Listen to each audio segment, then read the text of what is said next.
Hi guys, Sierra Player here, and I have 6 tips to give you for your upcoming gardening season, getting your gardens freshened up from the winter or putting in a new garden. These are all really solid tips for you, and don't forget to hang around to the very last tip because it is going to be a game changer for you. It is going to help save you the trouble of redoing your garden and making sure that you're not double doing work.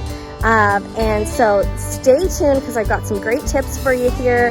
If you like gardening like I do, we're in zone 9B in Penn Valley. Grass Valley is a little bit cooler, and of course the Valley City is cooler, so definitely take that into consideration as well with these tips. All right, let's go. Okay, today I am freshening up my garden. We've had it in for 3 years now, and obviously the weeds have taken over the winter and spring, and we still have some nice flowers and stuff coming back from last year. But right now, the first tip I want to give you is that you need to freshen up your garden when it starts getting warm outside and when the ground is still sort of soft. I highly recommend to get a really nice little tool. I'll actually show it to you. I can link the Amazon to it, but basically what it is just like a really nice sturdy weed puller, and it will save you so much time pulling weeds. So essentially you just shove this part down here and you step on this, and then you just pull, and see how this whole thing just comes out. And then I'm trying to do this with one hand, and then you just push it forward and it just kicks the weed out. So that is tip number 1. I would highly recommend getting one of these things if you are trying to pull a bunch of weeds. It'll save you a ton of time, and you know, I couldn't have pulled that weed out easily, and getting on your hands and knees sucks. Okay, the second tip I have for you guys is to put this really nice black fabric cloth down. It's going to prevent weeds from popping up. Even if you just go ahead and throw them over your weeds already, it will kind of take obviously the light away from all the weeds that you don't want to come through and kind of snuff them out a little bit. So that's a really big tip I have. It's really affordable. You just get these little pins to keep it held down, and then as you can tell, I'm putting bark over. The next tip I have for getting ready for the gardening season while it's nice and warm is actually going ahead and freshening up all your bark. You go ahead and get some sort of really nice cedar or redwood bark, and it actually helps keep some of the nasty pests down, which has really helped us out. And it also looks super beautiful. You can tell the old bark from the new bark.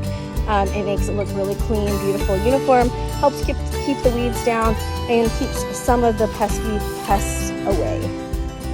My 4th tip is to go ahead and plant some flowers in your garden that you want to just naturally come back every single year.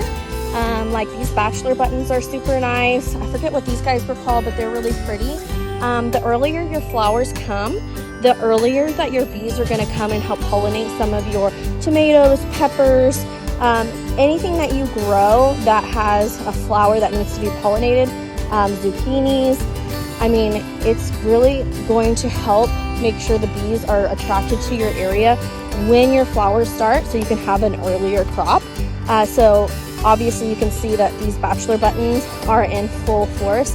They're all about to bloom right now, and it's just a really good tip. I've noticed a big change in my garden ever since I started planting those flowers that come back every year on their own.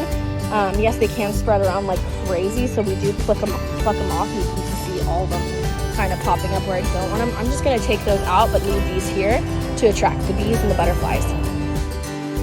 Tip number 5 is to get one of these. They're kind of cheapo, but it's just a little greenhouse. You can replace the cover on it if it breaks and gets weird. That's what we did with this one. But this is the perfect little thing to start your plants. You can roll it up to get some air inside during the day and close it up at night, so when your seeds need that extra warmth during the night. It keeps that warmth in. Obviously, you don't want to burn your seeds at all, so make sure you lift it up when it's a warm day like today. You can even keep it in a shadier spot. But this is a great place to just get your seeds a little bit bigger so you can transfer them into your garden. And tip number 6 is do not plant too soon. You've got it. It's so beautiful. It's so tempting to put all your plants in now. I know the nurseries are getting your starts in and you're so excited. But my biggest tip is do not plant until Mother's Day or after, because we are going to have another frost. And I can't tell you how many times I've planted too early, getting way too excited. And I've had the frost take all my plants out, having to double do work. And yeah, patience is a great tip. So definitely be patient. If you plant peppers, wait till your nights are around 50 degrees because you're gonna have just so much more of a prolific pepper crop if you just wait till it gets nice and warm at night, because the peppers are, you know, loving that warmth. But yes, don't double do work. Just have patience. This is the time right now to take advantage of, like I said, with all the other tips, weeding, putting your fresh layer of your fabric down, new mulch, getting good soil in your beds, everything like that. And then, like I said, after Mother's Day or on Mother's Day, go ahead and start planting those plants or those starts, and you should have a really, really great garden. Anyways, I hope you found these tips helpful. Thanks for coming along with me, and I hope you have a wonderful day. Talk to you guys later.